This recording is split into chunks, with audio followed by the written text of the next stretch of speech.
அன்பர்களே, ஆண்டவராகிய இயேசு கிறிஸ்துவின் நாமத்தில் உங்களுக்கு மனம் நிறைந்த வாழ்த்துக்களை தெரிவித்துக் கொண்டு சத்திய வசனம் திருமறை பாட நிகழ்ச்சிக்கு உங்களை அன்போடு அழைக்கிறோம்.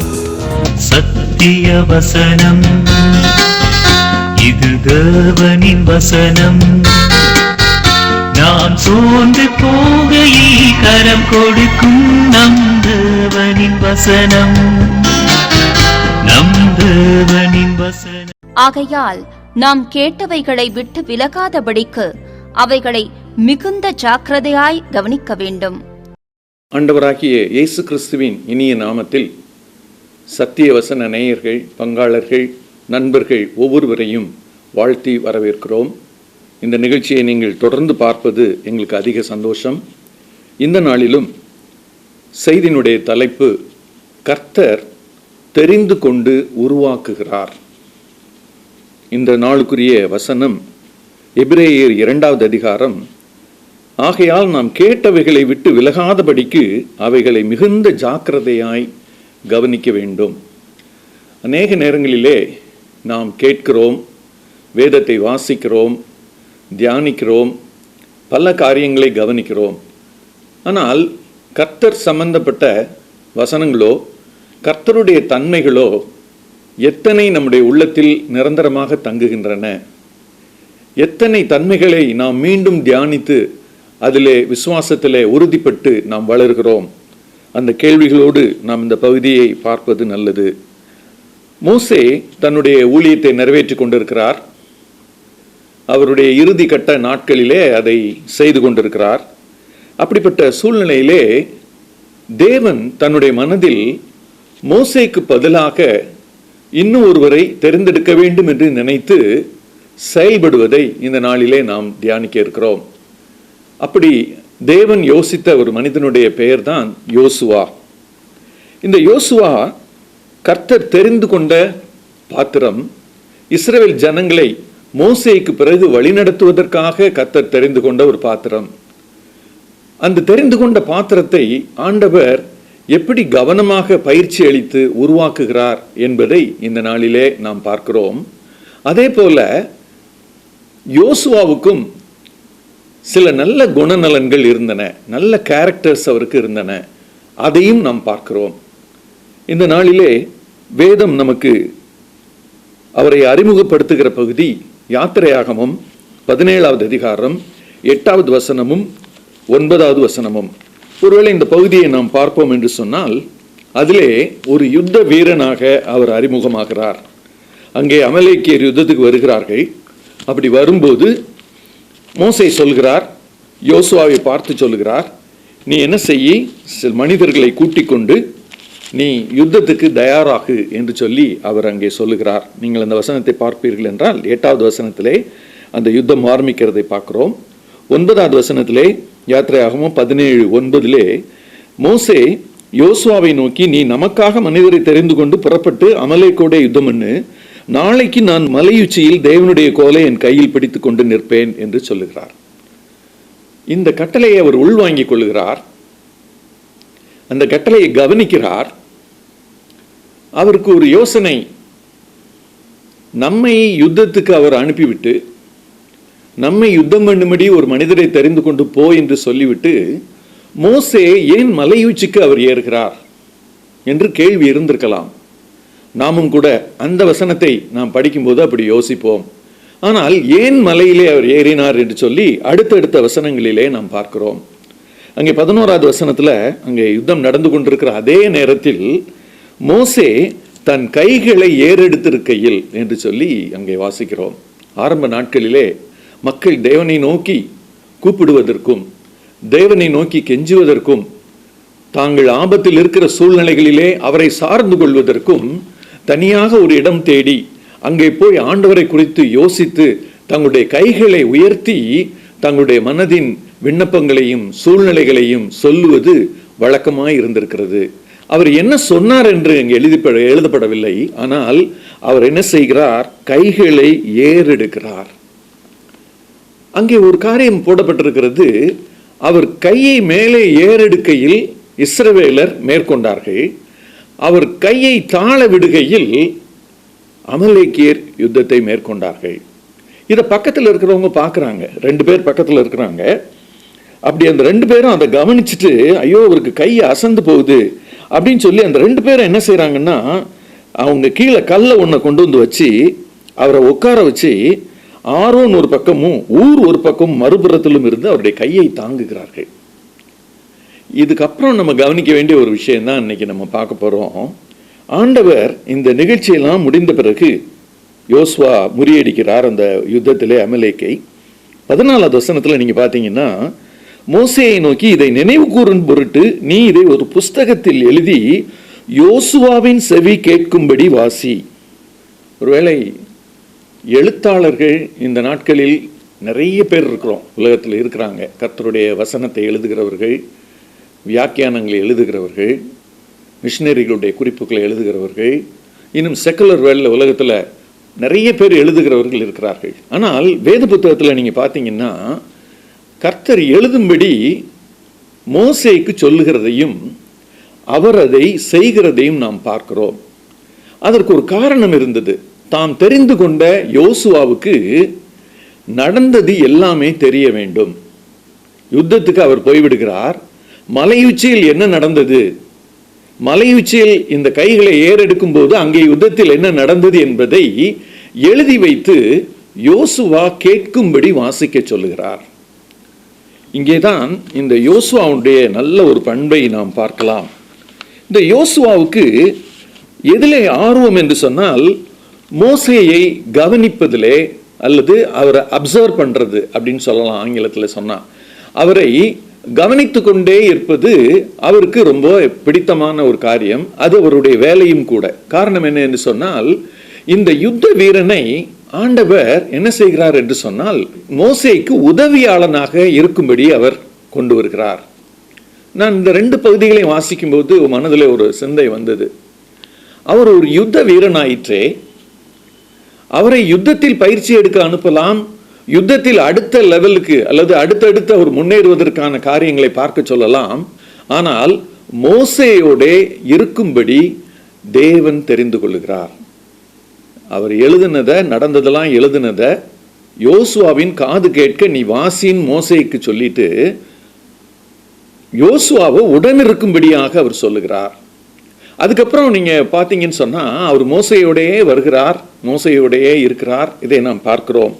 இன்னொரு ரெஃபரன்ஸ்ல நீங்க பார்த்தீங்க அப்படின்னு சொன்னா, இதே இந்த யாத்திரையாகும் புத்தகத்திலே கர்த்தர் என்னெல்லாம் அவருக்கு செய்கிறாரு அப்சர்வ் பண்றதுக்கு அப்படின்னு சொல்லி நம்ம பார்ப்போம். அப்படின்னு சொன்னா, அவரு மோசேயை கவனிக்கக்கூடிய, அதாவது மோசே என்ன செய்கிறார், அவர் ஜெபிக்கும் போதும் சரி, அவர் தேவனோடு பேசும்போதும் சரி, ஜனங்களை வழிநடத்தும் போதும் சரி, அவர் எப்படியெல்லாம் செய்கிறார்.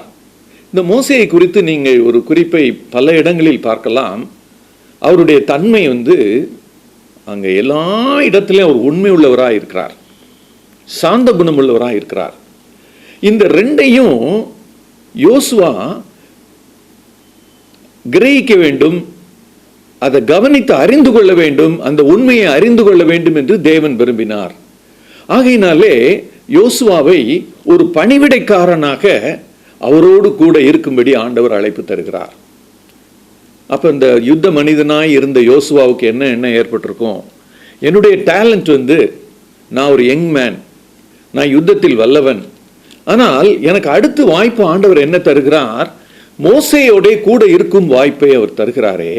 இதனுடைய நோக்கம் என்ன? ஒருவேளை அவருக்கு அந்த நோக்கமெல்லாம் அறிந்து கொண்டாரா இல்லையாலாம் தெரியாது. ஆனால் தேவனுக்கு அந்த நோக்கம் இருந்ததை நாம் இதை கோர்வையாக படிக்கும்போது நம்ம பார்க்கலாம். அப்போ அவர் என்ன செய்கிறாருன்னா, அவருக்கு முதல்ல ஒரு நல்ல தன்மை இருந்துச்சு, கவனிக்கும் தன்மை. ஒரு தலைவன்கிட்ட என்ன தன்மை இருந்தால் நல்லதுன்னா, he must be a good observer. அவர் அப்சர்வ் பண்ணுறதுல திறனுடையவராக அவர் இருக்க வேண்டும். அந்த கவனித்து உண்மை அறியும் போது தான் அவர் தன்னுடைய வேலைகளை எல்லாம் நிதானமாகவும் உண்மையாகவும் செய்ய முடியும். மோசே ஜனங்களை எப்போதும் நன்றாக கூர்ந்து கவனித்து தேவனுடைய சமூகத்துக்கு அவர்களுடைய பிரச்சனைகளை எல்லாம் எடுத்து செல்வார். இது எல்லாத்தையும் அருகிலிருந்து பார்த்த ஒரு நபர் யாருன்னு சொன்னா யோசுவா. அருகிலிருந்து பார்க்கும்போது அவருக்கு பல உண்மைகள் புலப்படுகின்றன. இந்த தேவ மனிதர் எவ்வளவு சாந்த குணம் உள்ளவராக இருக்கிறார், எவ்வளவு கடவுளுக்கு உண்மை உள்ளவராக இருக்கிறார். ஏனென்றால் அந்த நாட்களிலே மோசேக்கு ஆண்டவர் அதிகமாக கொடுத்த பணி என்ன என்று சொன்னால், தேவன் அவரோடு பேசுவதை ஜனங்களுக்கு போய் சொல்ல வேண்டும். ஆண்டவர் அவருக்கு இட்ட பணி அது. அதை மிக கவனமாகவும் கருத்துடன் அவர் செய்கிறதை உடனிருந்து கவனிக்கக்கூடிய ஒரு வாய்ப்பு யோசுவாவுக்கு தரப்படுகிறது. இந்த நாளிலே ஆண்டவர் நமக்கும் கூட இப்படிப்பட்ட வாய்ப்புகளை தருகிறார் அல்லவா? வேதத்தை படிக்கும்போது கவனித்து அறியும் ஒரு வாய்ப்பை தருகிறார் அல்லவா? எத்தனை பேர் வேதத்தை வாசிக்கும் போது இப்படிப்பட்ட உண்மைகளை எல்லாம் கற்றுக்கொள்கிறோம் அல்லது கவனிக்கிறோம்? எத்தனையோ நேரங்களில் கவனிக்க வேண்டியதை விட்டுவிட்டு மிக சாதாரணமாக அங்கே எழுதப்பட்டிருக்கக்கூடிய ஒரு சில குறிப்புகளை நாம் என்ன செய்வோம் என்று சொன்னால், ஊன்றி ஊன்றி படித்து அதை பெரிதாக நாம் பார்ப்போம். ஆனால் தேவன் நம்மிடம் விரும்புவது வேதத்தில் ஒவ்வொன்றையும் நாம் கவனித்து அறிய வேண்டும்.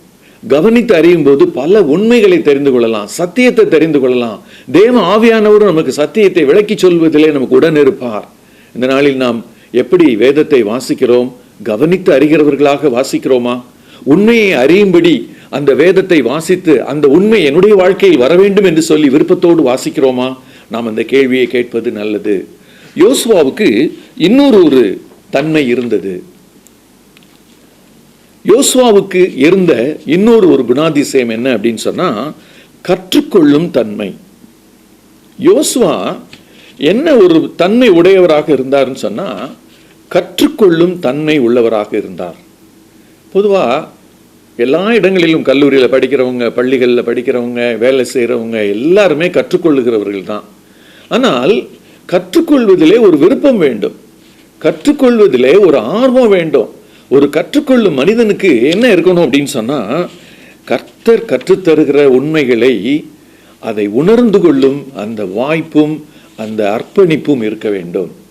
இன்று ஏனோ தானோ என்று வேதத்தை வாசிக்கும் போது நாம் கற்றுக்கொள்ள முடியாது. மோசேக்கு பதிலாக யோசுவாவை தெரிந்து கொண்டு அவர் ஆயத்தப்படுத்துவது மோசேக்கும் தெரியாது, யோசுவாவுக்கும் தெரியாது. கர்த்தரிட்ட கட்டளையின்படி இவைகள் எல்லாம் அவர்களுக்குள்ளாக நடந்து கொண்டிருக்கிறது.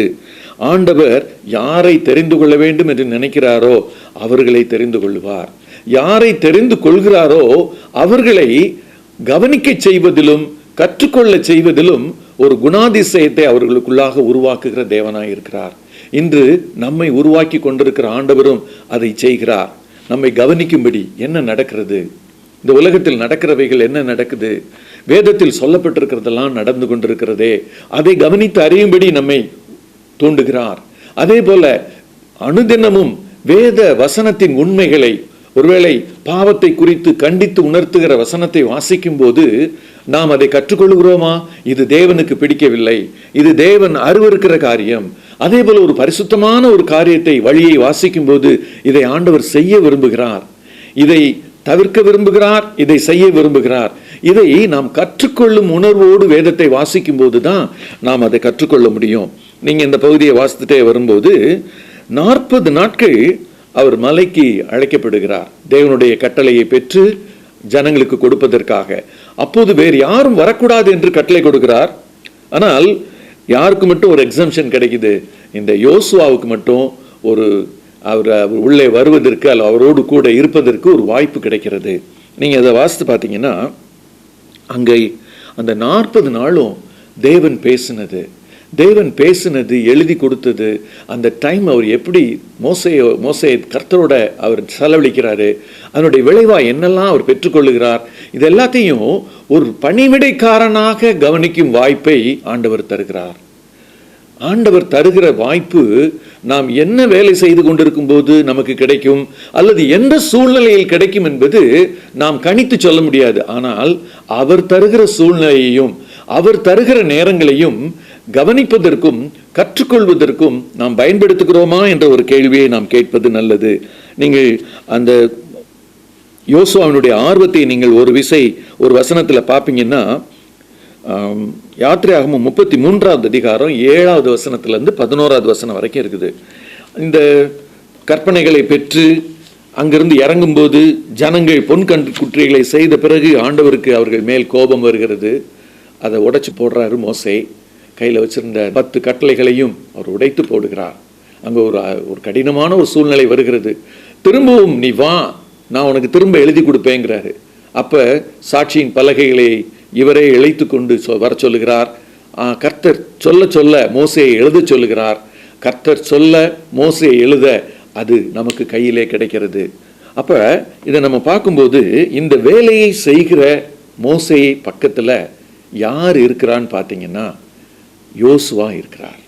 இந்த குறித்த குறிப்புகளை நாம் யாத்திரையாகமம் 33வது அதிகாரம் 7வது வசனம் தொடங்கி 11வது வசனம் வரைக்கும் வாசிப்போம்னு சொன்னால், அதில் 11வது வசனத்தில் ஒரு வாக்கியம் வருகிறது. யோசுவா என்னும் அவனுடைய பணிவிடைக்காரன் ஆசரிப்பு கூடாரத்தை விட்டு பிரியாதிருந்தான். கற்றுக்கொள்ளும் ஆர்வம் இருக்கும் அந்த மனிதனுக்கு, மோசையோடே கூட இருக்கும் வாய்ப்பு கிடைத்த அந்த மனிதனுக்கு என்ன இருந்துச்சு? அந்த இடத்த விட்டு நகராம பிரியாதிருந்தான். அந்த மோசே முகமுகமாய் பேசும் அந்த இடத்துல அவரை விட்டு பிரியாதவன் இருக்கிறதை அங்கே வாசித்து பார்க்கிறோம். அப்படியானால் ஆண்டவர் எப்போதுமே சீடர்களுக்கு கற்றுக் கொடுக்கிற ஆண்டவர், தம்மோடு இருக்கும்படியாய் அழைப்பை கொடுத்து கற்றுக் கொடுக்கிற ஆண்டவர். அவர்களை அனுப்பும்போது என்ன சொல்லுகிறார்? பிரசங்கம் பண்றதுக்கு அனுப்புறாரு, அற்புதங்களை செய்வதற்கு அனுப்புகிறார். அது எல்லாத்தையும் அவர் முடிச்சுட்டு இந்த உலகத்தை விட்டு அவர் உயிரோடு எழுந்து போகும்போது அவர் சொல்லுகிறார், இந்த உலகமெங்கும் போய் நீங்க சர்வ சிருஷ்டிக்கும் நீங்க சுவிசேஷத்தை பிரசங்கிங்க. இன்னைக்கு வரைக்கும் இந்த 2000 வருஷம் வரைக்கும் சுவிசேஷம் தொடர்ந்து சொல்லப்பட்டு கொண்டிருக்கிறது. அநேகர் ஆண்டவருடைய பிள்ளைகளாக ஆண்டவருடைய சீடர்களாக மாறிக்கொண்டிருக்கிறார்கள் என்று சொன்னால், அந்த சீடர்களுக்கும் சரி தேவனால் அழைப்பை பெற்றவர்களுக்கும் சரி இந்த கவனிக்கும் ஒரு நல்ல தன்மையும் கற்றுக்கொள்ளும் ஒரு நல்ல தன்மையும் இருந்தனால தான் இன்னைக்கு வரைக்கும் சுவிசேஷமானது ஆவியானவரால் அந்த மனிதர்கள் மூலமாக சீஷர்கள் மூலமாக இன்றும் உலகத்திற்கு எடுத்து செல்லப்படுகிறது. இதை கேட்டுக்கொண்டிருக்கிற நீங்களும் நானும் நம்முடைய கற்றுக்கொள்ளும் ஆர்வமும் வேதத்தை கற்றுக்கொள்ளும் ஆர்வமும் வேதத்தில் கவனித்து அறியும் அந்த ஆர்வமும் நாம் எப்படி வைத்திருக்கிறோம் என்று யோசித்து பார்ப்போம். ஒருவேளை ஆண்டுடைய சமூகத்துக்கு போய் இனிமேல் நான் வாசிப்பதையும் கவனிப்பதையும் சற்று நான் ஆர்வத்துடன் செய்யவும் அர்ப்பணிப்போடு செய்யவும் என்னை அர்ப்பணிக்கிறேன் என்று சொல்வோமா? நாம் ஜெபிக்கலாம். எங்களை அதிகமாய் நேசிக்கிற எங்கள் அன்பின் பரமதகப்பனே, இந்த நாளிலே இந்த யோசுவா என்ற தேவ மனிதனுக்கு நீர் அவனை உருவாக்குவதற்கு ஆயத்தப்பட்ட போது அவனிடத்தில் காணப்பட்ட ஒரு 2 நல்ல குணநலன்களை இந்த நாளிலே நாங்கள் வாசித்தோம், தியானித்தோம். ஆண்டவரே, எங்களுடைய வாழ்க்கையிலே நாங்கள் ஒப்பீடு செய்து பார்க்கிறோம். ஆண்டவரே, வேதத்தை எங்கள் கையிலே கொடுத்திருக்கிறீர். இதை நாங்கள் எந்த அளவுக்கு கவனித்து வாசிக்கிறோம், உண்மையை அறியும்படி வாசிக்கிறோமா? ஆண்டவரே, அதில் உள்ள ட்ரூத் எல்லாம் என்னுடைய வாழ்க்கையை மாற்ற வேண்டும், அதில் உள்ள உண்மைகள் எல்லாம் என்னுடைய முழு வாழ்க்கையும் பரிசுத்தப்படுத்த வேண்டும் என்கிற அந்த கவனிக்கும் ஆற்றலோடு நாங்கள் வாசிக்கிறோமா? ஆண்டவரே, அதே போல் கற்றுக்கொள்ளும் ஆர்வத்தோடு நாங்கள் வாசிக்கிறோம். ஆண்டவரே, கற்றுக்கொண்டதையெல்லாம் நடைமுறைப்படுத்தி பார்க்க வேண்டும் என்ற ஆர்வம் எங்களுக்கு இருக்கிறதா? ஆண்டவரே, இந்த கேள்விகளெல்லாம் நாங்கள் கேட்டு பார்க்கும்போது இதில் குறைவுபட்டிருப்போமானால் இந்த நாளில் இப்படி சமூகத்தில் எங்களை அர்ப்பணிக்கிறோம். ஆண்டவரே, கற்கும் அந்த தன்மையையும் அந்த கவனித்து வாசித்து உண்மை அறியும் தன்மையையும் எங்களுக்குள்ளாக நீர் ஏற்படுத்தி உடைய வேதத்தின் மகத்துவங்களை எங்களுடைய வாழ்க்கையை மாற்றவும் இந்த உலகிற்கு நற்செய்தி அறிவிக்கவும் நீர் எங்களை பயன்படுத்தும்படி ஒப்புக் கொடுக்கிறோம். துதிக்கிறோம், ஸ்தோத்திரிக்கிறோம். ரட்சகர் இயேசு கிறிஸ்துவின் இனிய நாமத்தில் ஜெபத்தை ஏறெடுக்கிறோம் எங்கள் ஜீவனுள்ள நல்ல பரம தகப்பனே. ஆமென்.